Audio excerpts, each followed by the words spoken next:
आज की वीडियो में हम बात करने वाले हैं अयोध्या सिंह उपाध्याय हरिऔध के संपूर्ण जीवन के बारे में। अयोध्या सिंह उपाध्याय का जन्म 15 अप्रैल सन 1865 ईस्वी को उत्तर प्रदेश के आजमगढ़ जिले के निजामाबाद नामक स्थान पर हुआ था। उनके पिता का नाम पंडित भोला सिंह उपाध्याय था। 5 वर्ष की अवस्था में फारसी के माध्यम से उनकी शिक्षा प्रारंभ हुई। वर्नाक्यूलर मिडिल पास करके ये क्वींस कॉलेज बनारस में अंग्रेजी पढ़ने गए, पर अस्वस्थता मतलब कि ये बीमार हो गए। बीमार होने के कारण अध्ययन छोड़ना पड़ा। स्वाध्याय से इन्होंने खुद पढ़कर इन्होंने हिंदी, संस्कृत, फारसी और अंग्रेजी में अच्छा ज्ञान प्राप्त कर लिया। निजामाबाद के मिडिल स्कूल के अध्यापक, कानूनगो और काशी विश्वविद्यालय में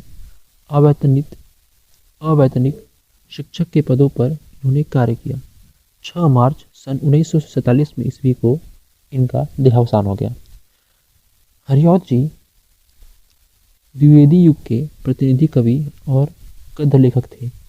इनकी प्रमुख काव्य रचनाएं प्रिय प्रवास, खड़ी बोली का प्रथम महाकाव्य, वैदेही वनवास, करुण रस प्रधान का महाकाव्य, परिजात स्फुट गीतों का क्रमबद्ध संकलन, चुपते चौपदे, चौखे चौपदे, दोनों बोलचाल वाली मुहावरों से युक्त भाषा में लिखित स्फुट काव्य संग्रह।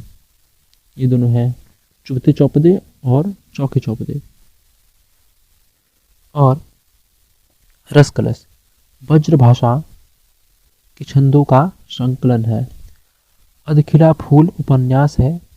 ठेठ हिंदी का ठाठ उपन्यास, रुक्मणी परिणय नाटक आदि मौलिक गद्य रचनाओं के अतिरिक्त आलोचनात्मक और अनुदित रचनाएं भी इनकी हैं। हरिऔध जी पहले ब्रज भाषा में कविता किया करते थे। रसकलश इसका सुंदर उदाहरण है। महावीर प्रसाद द्विवेदी के प्रभाव से ये खड़ी बोली के क्षेत्र में आए और खड़ी बोली काव्य को नया रूप प्रदान किया। भाषा, भाव, छंद और अभिव्यंजना की घिसी पिटी परंपराओं को तोड़कर इन्होंने नई मान्यताएं स्थापित की, बल्कि अपितु इन्होंने उन्हें मूर्त रूप भी प्रदान किया। इनकी बहुमुखी प्रतिभा और साहस के कारण ही काव्य के भाव पक्ष और कला पक्ष के नवीन आयाम प्राप्त हुए। वर्ण विषय की विविधता हरिऔध जी के प्रमुख विशेषताएं हैं। यही कारण है कि इनके काव्य वृत्त में भक्ति काल, रीति काल और आधुनिक काल के उज्ज्वल बिंदु समाहित हो सके हैं। प्राचीन कथानकों में नवीन उद्भावनाओं के दर्शन, प्रिय प्रवास, वैदेही वनवास आदि सभी रचनाओं में होते हैं। ये काव्य के शिव रूप का सदैव ध्यान रखते हैं। इसी हेतु इनमें इनके राधा कृष्ण, राम सीता भक्तों के भगवान मात्र न होकर जननायक और जनसेवक हैं। प्रकृति के विविध रूपों और प्रकारों का सजीव चित्रण हरिऔध जी का अन्यान्य विशेषताओं में से एक महत्वपूर्ण विशेषता है। भावुकता के साथ मौलिकता को भी इनके काव्य की विशेषता कहा जा सकता है। हरिऔध जी मूलतः करुण और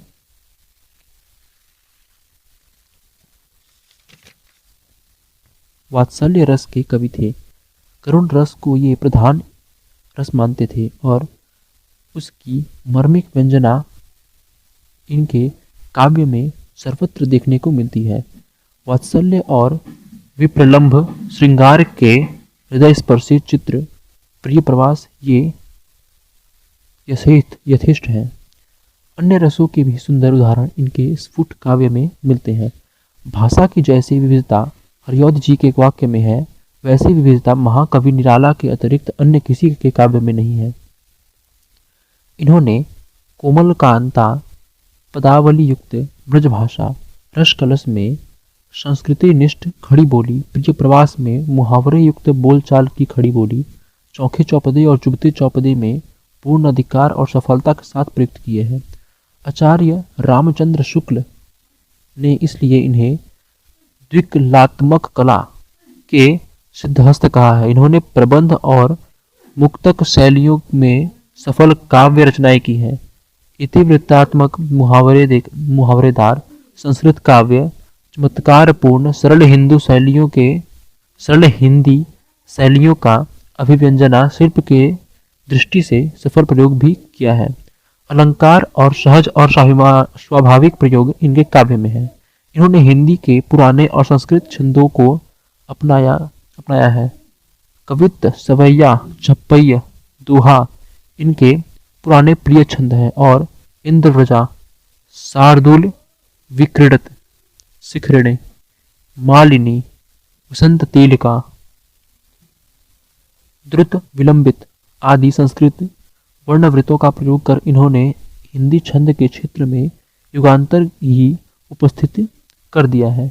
ये कवि सम्राट, साहित्य वाचस्पति और उपाधियों से सम्मानित हुए। अपने जीवन काल में अनेक साहित्य सभाओं और हिंदी साहित्य सम्मेलन की सभापति रहे। हरिऔध जी की साहित्यिक सेवाओं का ऐतिहासिक महत्व है। निसंदेह ये हिंदी साहित्य के गौरव थे। तो दोस्तों वीडियो खत्म करते हैं। अगर आपको वीडियो अच्छा लगा तो वीडियो को लाइक करके सब्सक्राइब जरूर कीजिएगा। धन्यवाद।